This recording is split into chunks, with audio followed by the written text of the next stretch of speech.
मैं अरुण जेटली ईश्वर की शपथ लेता हूं कि मैं विधि द्वारा स्थापित भारत के संविधान के प्रति सच्ची श्रद्धा और निष्ठा रखूंगा।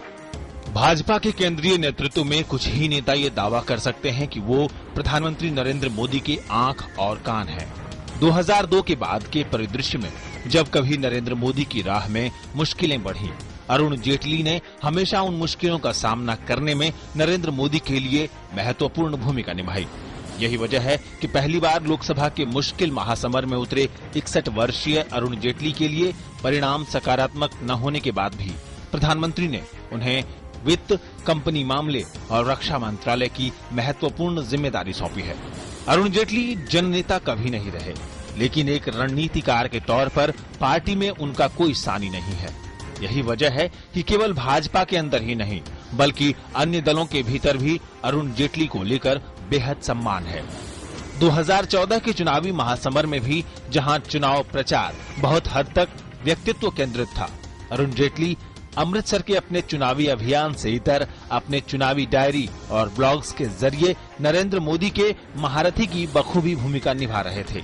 पेशे से बड़े वकील माने जाने वाले अरुण जेटली पार्टी के लिए ऐसा चेहरा बन गए हैं जो एक ही वक्त में बाजार में सुधारवादी एजेंडे और संघ के पारंपरिक एजेंडे दोनों पर ही बखूबी चल सकता है। निसंदेह अरुण जेटली प्रगतिशील और आधुनिक विचारों से लैस एक ऐसे व्यक्ति के तौर पर जाने जाते हैं जो प्रधानमंत्री नरेंद्र मोदी की कसी हुई सरकार और चुस्त प्रशासन के एजेंडे को बखूबी अमल में लाते हैं।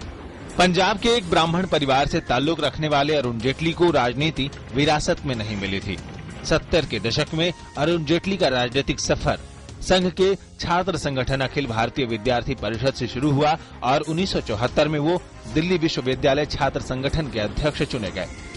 केंद्र की तत्कालीन इंदिरा गांधी सरकार के भ्रष्टाचारी और तानाशाही रवैये के विरोध में जयप्रकाश नारायण के नेतृत्व में शुरू किए गए संपूर्ण क्रांति आंदोलन में अपनी सक्रियता की वजह से अरुण जेटली को तकरीबन 2 साल जेल में बिताने पड़े।